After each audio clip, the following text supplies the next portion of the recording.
I'm going to go ahead and call the meeting to order for the Courthouse and Property Committee. If everybody will bow their heads, please, we'll have prayer. Dear Heavenly Father, thank you for this day. Thank you for the many blessings you've given us. Please help us to make the right choices for this county. In Jesus' name, amen. I believe we have everyone present. Yay.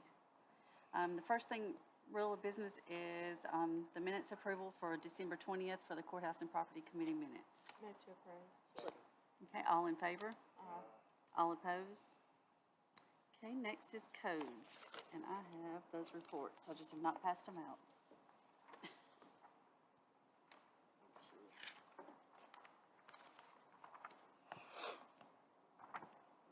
Go. I'm going to, if I can get it off. Let's see. There we go. As you guys can see on the top of the front page of the report there, the number of new home permits issued in 2022 were 175 homes. That's up just slightly over 2021, which was at 171. Total revenues are also up for the year over year for the prior year. Any questions on any of that information? We're not really seeing a slowdown yet. Still steady stream of applications coming in for permits, although they kind of shift a little bit. They become remodel jobs or accessory structures versus new home construction. I think you did great. Thank you.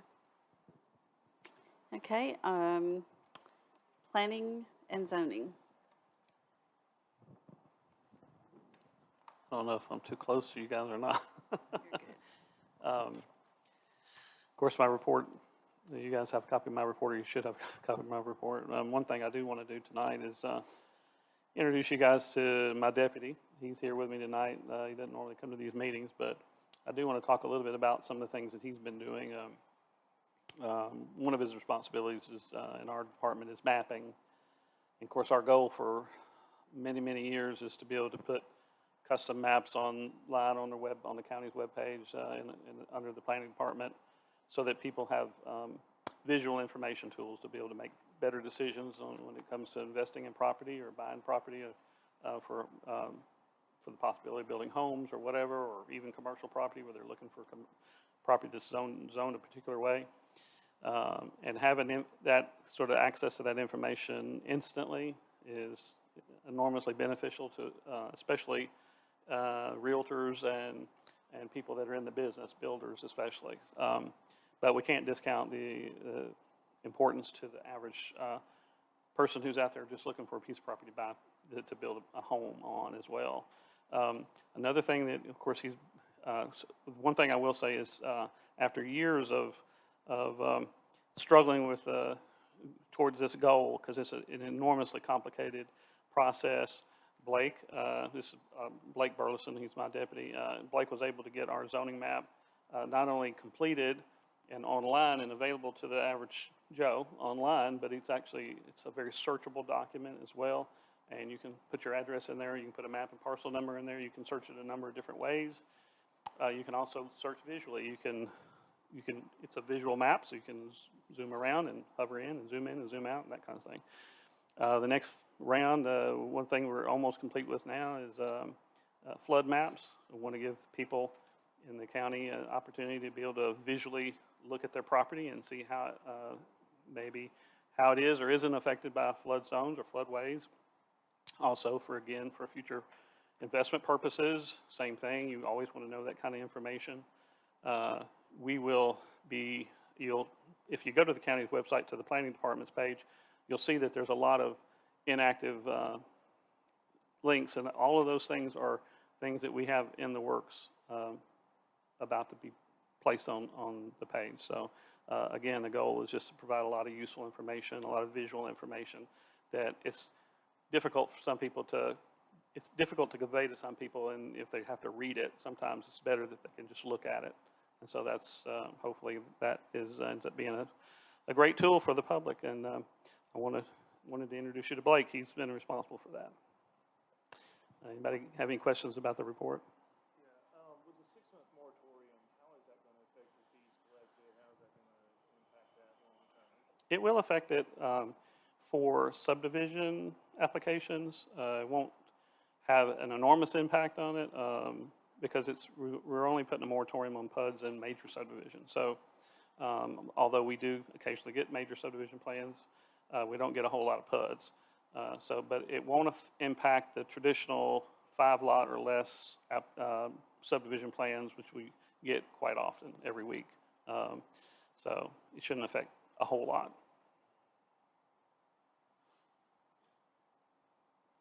Any other questions? All right. Thank you. Okay, next is IT. Thank you. I didn't have a written report this morning, but I did want to address what we went through in December.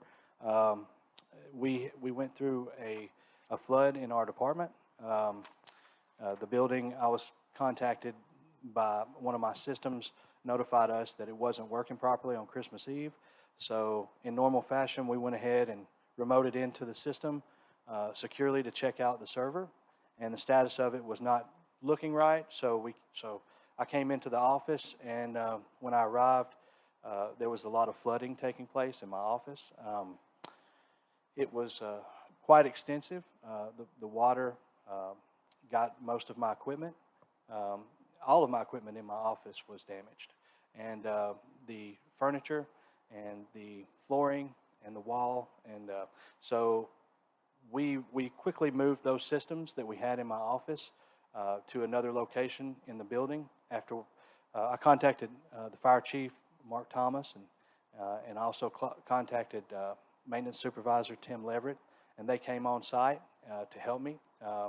They also contacted the finance department, and so with the firefighters that showed up, Mark contacted some firefighters. They showed up to help us move some water away from our office. But Austin and I, my assistant director, Austin Defoe, showed up on Christmas Eve to help us move those systems out of the way so we could get them away from water. We moved them to a dry location where we were able to recover all of the servers. We have 15 running. We were able to recover 14 of the 15. The one system that was down was ISOMS. You've heard us talk about ISOMS. It's a reporting server for the jail, and the probation department also uses that server as well. It was down. We did not lose any data in the event. We had it all backed up and replicated, but we did have a server that was damaged, so we weren't able to migrate those virtual machines to another server. We only had one because the other one was damaged by water and it was not functional anymore. We went ahead and ordered the system.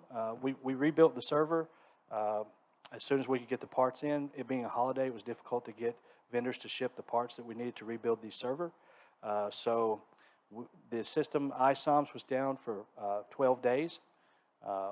And when it came back on, the system was exactly where it was whenever it was suffered damage on Christmas Eve. So currently, my office staff is located in an adjacent office that was vacant. However, we're moving around as we can while we wait for the insurance company, and the folks came in right away and started working on getting our suite, all the items moved out of our suite so they could dry out and find out the total damage of it. And then the insurance adjuster showed up right away after that, and we declared the items that were damaged to the insurance company. They have a full list of the items that were damaged. We submitted that to them. We were able to go ahead and rebuild the servers, have them running at full capacity again. They've been at full capacity, so we felt like our office was pretty heavily fortified. We picked an office suite that did not have sprinklers. We were not exterior. We didn't have an exterior wall. We have a lot of walls between us to protect us from tornadoes.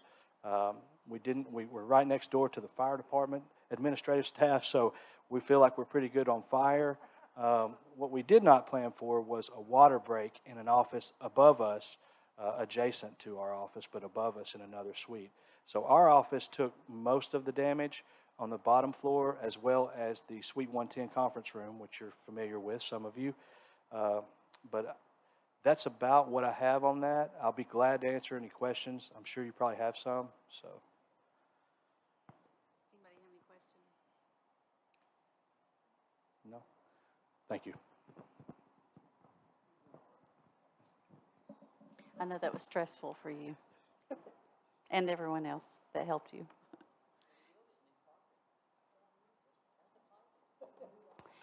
Okay, next is fire department.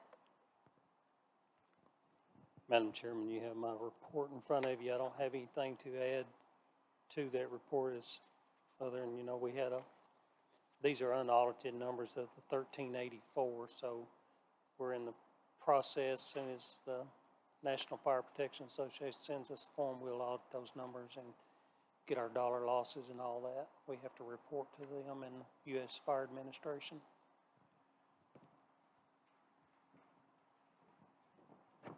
How about your staffing? Right now, we've got a full staff today. Yeah, we don't. I'm asking because it sounds like it's been better lately since.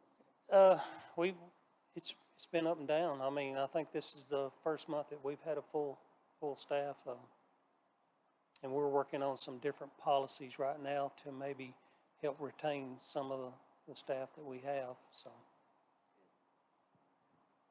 You may have any questions.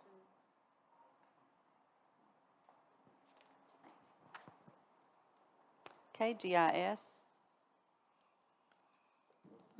Don't have a lot to add to the written report unless there are any questions. Does anybody have any questions for John? Not today, thank you. Okay, I'll entertain a motion to approve all the reports. Motion to approve. Okay, all in favor? All oppose? Okay, as far as old business, you've been handed out a county property list, and there was a couple errors I found right before I sent it to be printed. And one, I had to wait on Rhonda to send me a card to give me the update on it. And so if you'll change the date, it's been updated. It should be January 2023, not 2019. And the other thing is, if you can remove the second Harris Middle School that's on Elm Street, that we no longer own that, so please mark that one out.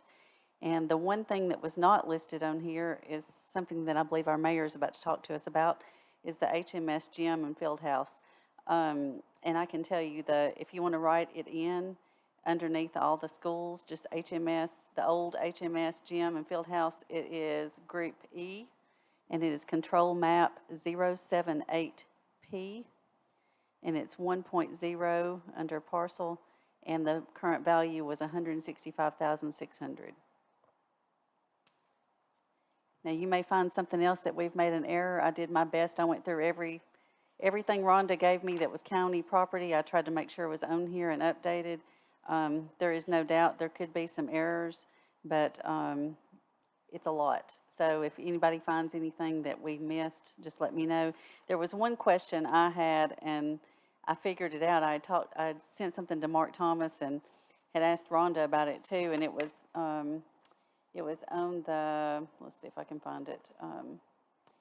It was down here on the third sheet down where it says landlocked east of Whitaker Road. That was just, it's a landlocked piece of land that we had it apparently the county obtained it from where taxes weren't paid, and it reverted to the county. So that was, but it's landlocked, so that's on there.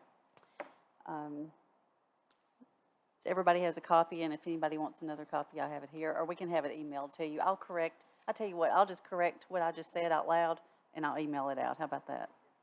Okay. Okay. And Mayor, would you like to speak about the surplus? Yeah, if you're okay with me to the side of you. Now, I believe whenever you said the HMS building and the field house, that should be Elm Street, and that was sold at bid. Gary King wound up with it, but that was a sealed bid, and it specifically was the gym and the field house. He was already in possession of the possession of the school. So this should be taken out. That shouldn't, yeah, that's no longer ours. Now, what could have caused a little bit of the confusion was there wasn't an actual additional survey made because he had the other property.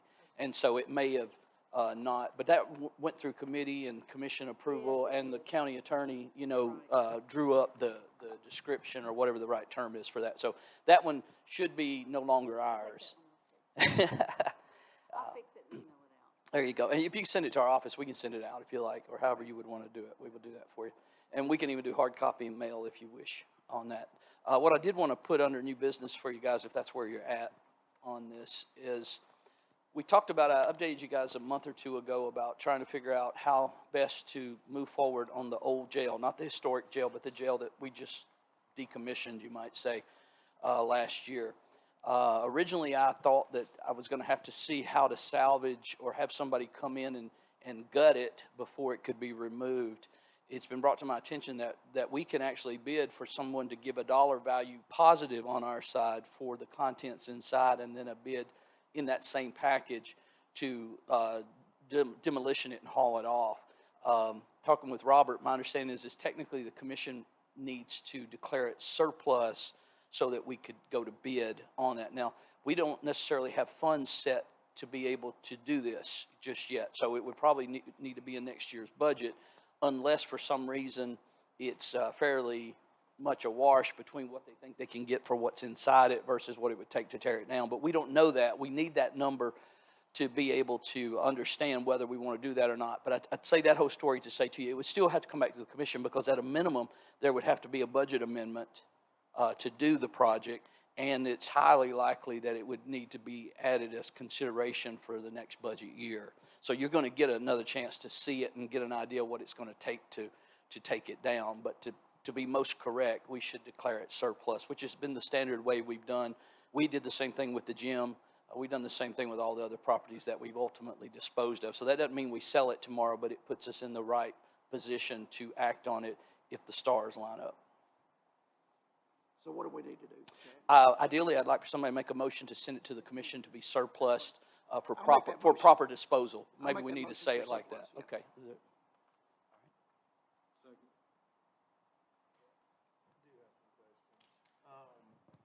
Is there any additional uses that building could be used in for any fashion that the county would need? The building is uninhabitable, according to the state, was why the inmates and all had to come out of it. The pipes, the plumbing, everything inside it had been basically past repair and had been being repaired and handled and patched with the mindset that they were going out of there.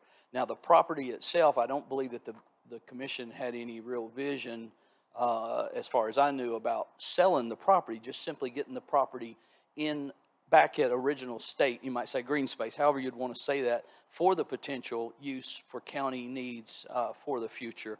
The same strategy is afoot, you might say, for the old sheriff's office someday as well. But currently, because juvenile detention is housed in that facility, it's not really in a situation where we can do anything with that at this point.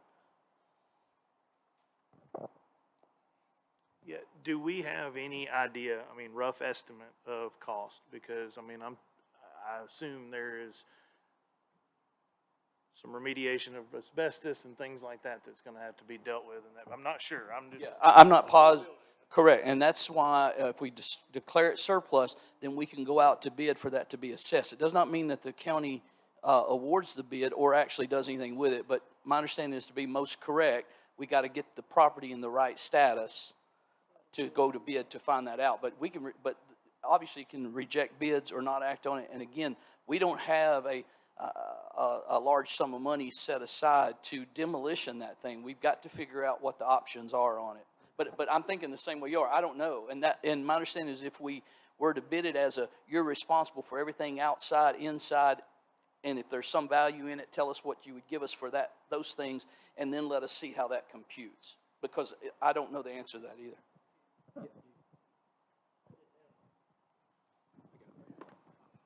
One other question, that did include that house next to it, is my understanding right? Yeah, everything on that side, right, because they're all technically connected now as well. And again, that building, the old house part of that was from the 70s.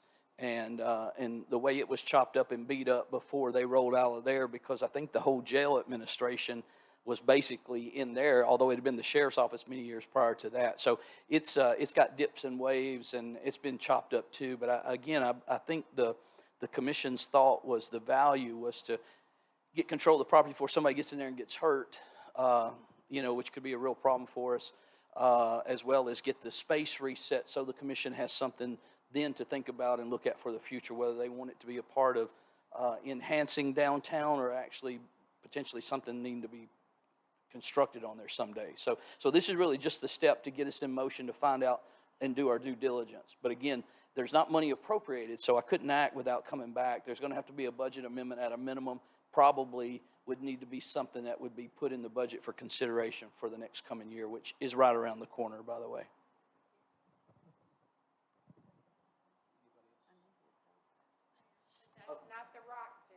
Not the historic jail. This is the old jail that we just vacated.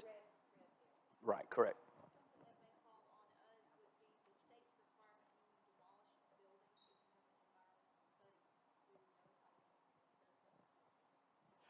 Right, and so part of the due diligence, when we put that package together, we'll have to make sure those things are in there. And so that's why, again, my understanding was if we're going to ask somebody to bid on it, then we've got to be prepared to potentially take it, if we had the ability to get it. So, right, all those things. And so we're going to need to circle back to you when the time comes on that as well. But it would not be the historic jail, and it would not be the current sheriff's office / juvenile. Now, the historic jail was to not be touched, period. But there is long-term thought that if we could take care of the old jail and justice center, it's deplorable down there, guys. It's really bad. We've got to do something long-term there. Whatever we're going to do, however you want to proceed, the commission is going to have to make some kind of decision down there. So. Would that include leveling out all that area so that it's? I assumed, I would assume that the highway department, I've talked with him about just in general helping us, but I was under the assumption that once it was cleared and leveled, that we would want, of course, we got to make sure drainage is correct for the city and for ourselves, but also I would envision that maybe some type of gravel lot or something for parking, because that's a premium around here too. Or if there was festivals or something maybe that you wanted to have down there. We've talked about sometimes things aren't most appropriate on the square. We have a couple of fallback options. Yeah, but it all, right, the way you want it, right. Then we just have to go through budget and make sure that we have funds to set it up however the commission would want to do it going forward. I'm just trying to manage the building itself and get it down and properly disposed of.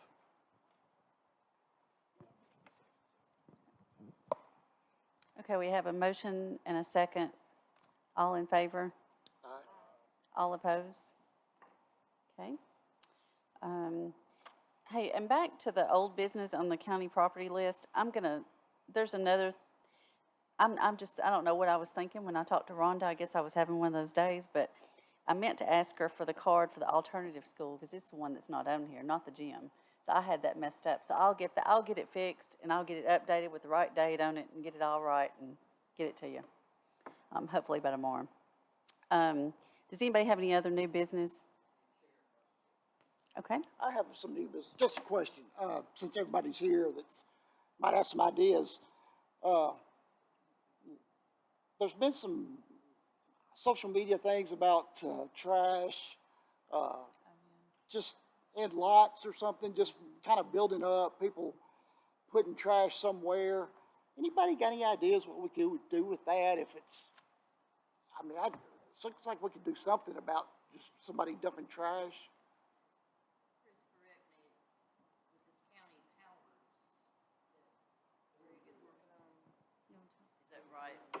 Might give us. Oh yeah, they withdrew that though. But As far as the county goes, and zoning, we have nothing available to help with it. But if this County Powers Act goes through, then we can set us up some parameters. But short term, I don't know. That's a mayor's question or the highway department. I think that's where we're going, is where the Powers Act would be. The concern has been, there's Fly Road is behind me, and I've traveled that road for 16 years. And there's an area there where there's no housing, it's desolate, and they're using it for a dump. So there's no way to know where it came from, who's throwing it out, how it got there, but it is a mess. And so that's the concern that we're seeing on Facebook. That's what people are reaching out and contacting us for through the Facebook, is these dumping grounds. Having traveled that road and watched it for many years, when the convenience centers are closed, like through the Christmas holiday, it increases because people have loaded their garbage, they went to take it off, it's closed, they come back and they just throw it on whatever back road they're going down. It's unfortunate, but that's what's happening to a lot of it. Furniture, building supplies, dead animals, parts of deers, tires, you name it, and it's back there, and sometimes just plain garbage, and it is a mess. And when it started coming out, Sulphur Springs, Sim Springs Road down there below me has that problem, and then others in the county started naming the roads. So it's not really a Powers Act problem. It is just garbage that people are throwing out. And I don't know what you do with random garbage thrown periodically, and I mean, there's no way really to traffic it unless you just, I mean, unless you have a camera that shows who's doing it. You just pull up on the side of the road and chunk it. Oh, they're not intentionally pulling into somebody's field? No. We've got that too. But you're Well, saying you've got is that. this one particular field on Fly, like one particular lot, or all of Fly? Well, it's what it is. It's a wooded area on both sides. It's a little curvy path, and it's a swamp on one side of the road, and they just throw it all in this water. So y'all just imagine what this is. Well, What this is like. last year, we also had an issue over by my house of people dumping tires. Yeah. And so it's just countywide. I mean, they're finding places wherever people are not traveling heavily and they're using it when the dumps are closed or it's shorter distance or whatever. So essentially what we have is an issue where we have people dumping trash on private property. So, you know, we don't have any powers to go onto private property and do any sort of cleanup or anything like that. We don't have, the county does not have a property maintenance code. So in order for us to have in order for zoning to have any jurisdiction on trash, we have to adopt the property maintenance code, which means we have to hold owners accountable for trash or the maintenance of their property, and you could limit it to mowing their grass, or you could take it as far as you want. But now, whether or not we would have to first pass the County Powers Act in order to be able to, you know, we might consider this a nuisance ordinance. I don't know, if it's a nuisance type ordinance that's under those powers, then we would have to pass the County Powers Act in order to enact that type of ordinance. But the thing that you have to be most familiar with is, if you're going to go down this path, is how much it costs. So the county doesn't have, Mark Clanton doesn't have skid steers and dump trucks and things that are assigned to go do property maintenance. So if you pass a property maintenance code to clean up one junkyard, I promise you, there's blighted property all over the county. And so if you've just seen the one on Fly Road, I promise you there's 50 more. Mm-hmm. If you haven't seen them, get in the car with me and I'll take you around. But there's a lot of it. If we're going to do it, we have to have the jurisdiction. We have to have the legal jurisdiction to enforce it and to hold property owners accountable. If, by law, if we declare that a piece of property has some sort of, is creating some sort of danger to the general public, which is how we pass ordinances, it creates some health, safety, welfare issue.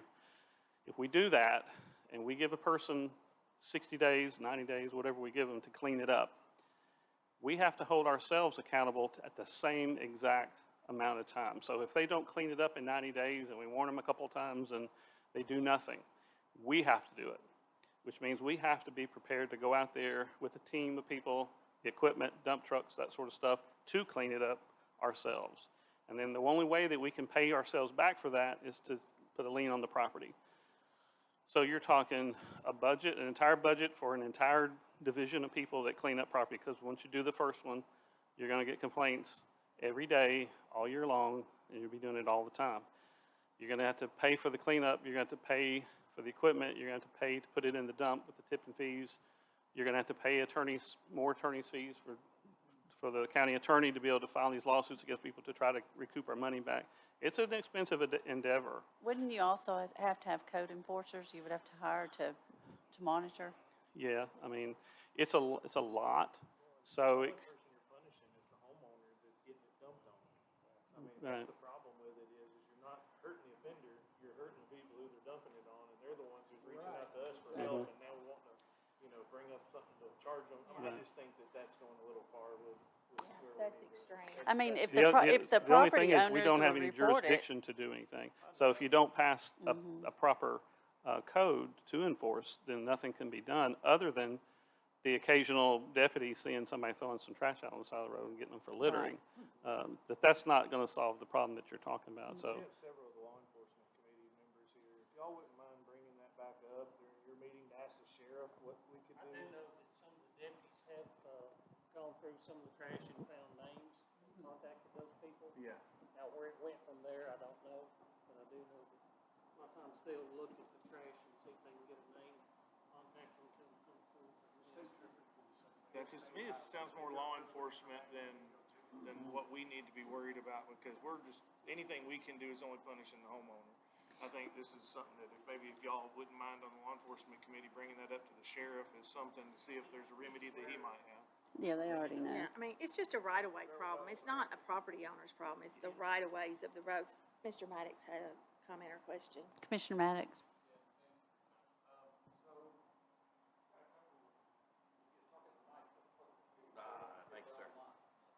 Thanks, sir.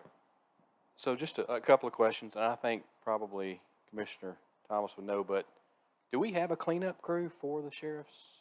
Do we have a roadside crew? They do. So is there a list of, is there a list of like roads that they clean up on a regular basis?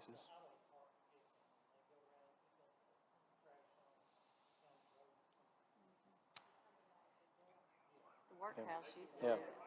Yeah, I mean, Yeah. yeah, I have called the highway department before when the big stuff is thrown out, and I would go by, and they would come out and pick it up. The mattresses, the couches, that kind of junk. The second, I guess the second point, the one I really wanted to make was, I know that they recently just changed the hours at the convenience centers and made them a little more convenient for folks, but I know also when you talk to people and you get on the old interweb, you see that there's a lot of frustration because of the closed hours. A lot of that was because of the holidays, so there's really nothing that we could do. Everybody deserves that time off, but I don't know. It maybe possibly look at maybe extending those hours, or just do a reevaluating those hours of operation. There's no excuse for dumping trash on the side of the road or anybody's property, but I think the more convenient we can make that for those people that are going to do it, maybe they'll think twice about it. So it's just a suggestion.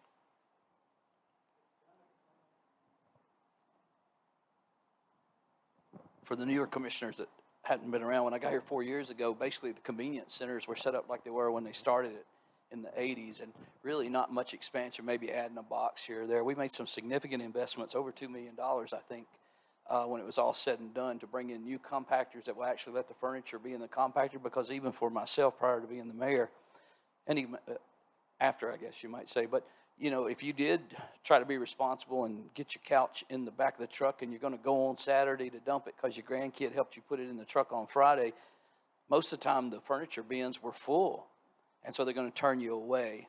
And so when we were looking at what we could do, we invested in the higher-end compactors, where now furniture disposal is really not a big deal. I mean, it pretty much goes in with the regular stuff. We increased the number of units available. We've now moved the hours to 6 days a week for the 3 busiest locations, which is El Bethel, Tollgate, and Unionville. It is our goal in the next budget year to add another 1 or 2 till we get them all full-time. And when I say full-time, 6 days a week. We did adjust the hours where the hours are the same across the system. So we have made significant improvements there, but there's still work to be done. And keeping in mind that, we're growing at a fast clip. You can see it through the school system. And when you think about when these were put in the 80s, the population versus today, the convenience centers clearly have not kept up with that kind of growth when you look that far backwards. So there's still work to be done. We've made some big investments, and part of the investment we made was through COVID funds, because one of the things that was really shine light on about garbage was whenever people were said to stay home or not work, the consumables in the household really went up. And so we immediately saw significant more residential, which was not inappropriate to bring it, but we started seeing a lot more of it. And that triggered us to be able to use some of our ARP funds to make some of those investments and become a permissible expense, because they were seeing it all over the country. It wasn't unique to Bedford. So we have made some big investments there. There's more work to be done. It's been looked at before. There were people that wanted us to be open on Sunday. Within the funds that we currently manage and operate with, we're pretty leaned out, but it's certainly something that if the commission felt like that they could put some dollars behind it. I mean, we could be open 7 days a week, and I don't say that disrespectfully. I'm just saying, I mean, we'd love to be open. We're up to 6 days a week, and 3 of them is every day of the week, and we'd love to get them all on the same schedule and ultimately have a Sunday, even if it was just one location. But now people that are throwing stuff on the side of the road, to be honest with you, 99% of the time, in my opinion, I guess I couldn't say I polled them, but it wasn't because they couldn't dispose of it. I mean, we got bad actors. You got people that are just not going to follow the rule no matter what we do. But the more we make it convenient, that's important, and that's our constituents, and they're paying taxes to be here and have some resources. And so we've made some big investments, but there's more to be done there. But there has been we've made a lot of improvements there. We've got a vision for adding a location out on 231 South. That's sort of the one pocket of the county that's kind of not in the 5-mile radius concept of where all the convenience centers are. So there's some ongoing there. And to refresh your memory, the road superintendent does manage this for the mayor, but this is really the mayor's responsibility. We're just fortunate in Bedford that the former highway superintendents took it on as something that they would manage for the county, and it's helped us to not have to have a garage and have our own vehicles, and we do have vehicles that are designated to that, but you think about they kind of run a blend in the ways they're able to do that for us. It's certainly the most efficient way to do it, and actually we're the only one in the state of Tennessee, I think, that is doing it this way. Most counties have a full-blown solid waste department that is responsible for everything, has its own director, has its own people, has its own stuff, and so that's even more costly if we were to go down that road. But again, to be most correct, I think the day will come where we probably need to ultimately get to that, because it's become a real part of the business. I remember being told that 2 things that are always going to haunt you is waste and inmates, and not counting schools. Well, school's a good problem to have because we're educating our people for the future, but your solid waste is always going to be growing and expensive and figuring out what you're going to do with it, and then you're going to always have inmates. There's just no way out of it, and that's a dead cost, so to speak, in a lot of ways. So we continue to look at it. We're happy to work with any of you that's got ideas or seen stuff. We actually are open more hours than Rutherford. At one time, we had a commissioner that I think Rutherford must be open on Sundays. I don't know, or once a month on Sundays or something. They got some kind of way. And so we had a big study and looked at all that. But the truth is, our county, we're open more hours to the public than Rutherford was, at least at the time, unless they made some significant change now. But Sunday happened to be one of the days they chose to be open. And so, it's how you want to look at it, at a lot of that stuff. But it is a challenge, unfortunately, no matter what. Okay, does anybody have any more questions related to that? Okay. Next on the new business would be we need to elect a chairman and a vice chair.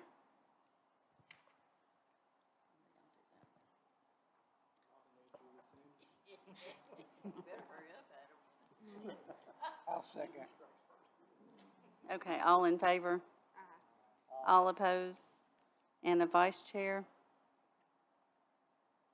I'll nominate Drew Hooker. I'll second. Okay, all in favor? All opposed? Drew Hooker. Okay.